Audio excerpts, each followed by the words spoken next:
તો મિત્રો આપણે તબક્કો નંબર 3 જેને મધ્યમ વર્ગ કહેવામાં આવે છે, જે મધ્યમ તબક્કો તરીકે છે એની વિશે આપણે ચર્ચા કરી. ધોરણ 6 થી 8 ઉંમર 11 થી 14 વર્ષના બાળકોને સમાવેશ કરવામાં આવેલો છે અને આ તબક્કામાં વિષય આધારિત અને વધુ વૈજ્ઞાનિક અભિગમનું શિક્ષણ શરૂ થાય એ વિશે આપણે ચર્ચા કરી. તો હવે તબક્કો નંબર 4 જેને માધ્યમિક તબક્કો કહેવામાં આવે છે અને આની અંદર ધોરણ 9 થી 12ના વિદ્યાર્થીઓનો સમાવેશ કરવામાં આવેલો છે, જેની અંદર ઉંમર 14 થી 18 વર્ષની ઉંમરનો સમાવેશ કરવામાં આવેલો છે અને આ તબક્કાને બે ભાગમાં વહેંચવામાં આવેલો છે. તબક્કો નંબર 4 જે તબક્કો છે એની અંદર બે ભાગમાં વહેંચવામાં આવેલો છે, ધોરણ 9 અને 10, ધોરણ 11 અને 12 આ રીતે. તો અહીં વિદ્યાર્થીઓને વિષય પસંદગીમાં વધુ રસ આપવાનો અભિગમ આપેલો છે. વિદ્યાર્થીઓને વિષય પસંદગીમાં પોતાના વિષય પસંદ કરવા, પોતે કયા વિષયની અંદર સક્ષમ થવા માંગે છે, તમને વધારે ઇન્ટરેસ્ટ કયા વિષયમાં છે એ વિષય પસંદગી કરવા માટેની એક તક જે આ તબક્કાની અંદર વિદ્યાર્થીઓને આપવામાં આવેલી છે. ઉદાહરણ તરીકે કલા, વિજ્ઞાન, વાણિજ્ય વચ્ચેની પરંપરાગત કડક વહેંચણીઓની ઘટાડીને વિદ્યાર્થીઓને વિવિધ વિષયો પસંદ કરવાની એક તક અને સુવર્ણ તક કહેવામાં આવે છે એ આપવામાં આવે છે. આ તબક્કો નંબર 4. તો આવી રીતે જે નવી રાષ્ટ્રીય શિક્ષણ નીતિ 4 તબક્કાની અંદર સમાવેશ કરવામાં આવેલો છે. આપણે ફરી આજે ખૂબ જ ઉપયોગી છે એ માળખાને ફરીવાર આપણે એક ચર્ચા કરી. 5 + 3 + 3 + 4, 5 ને 3 8, 8 ને 3 11, 11 ને 4 15 બરાબર 15 વર્ષનો જે સમયગાળો છે એ નક્કી કરવામાં આ શિક્ષણ નીતિમાં આવેલો છે. તો મિત્રો આપણે તબક્કો તો જોઈ લીધું.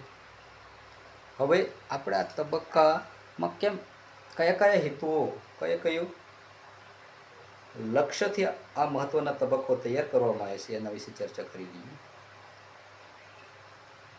તો મુખ્ય ઉદ્દેશ્યો અને વિશેષતાઓ વિશે આપણે જઈએ.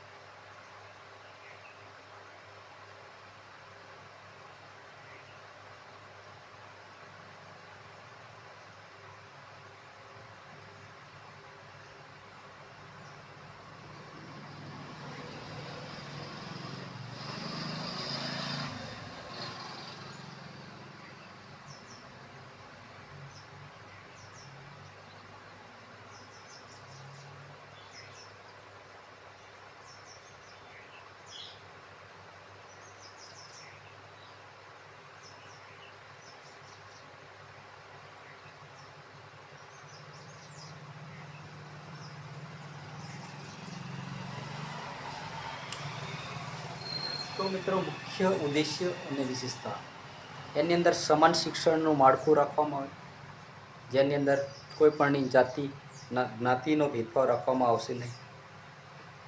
શિક્ષણમાં સમાનતા અને ઓપન યુનિવર્સિટીઓ જે ઉચ્ચ શિક્ષણના વ્યાપ માટે અંતર શિક્ષણ અને મુક્ત યુનિવર્સિટી જેવી યુનિવર્સિટીઓની શરૂઆત કરવામાં આવી.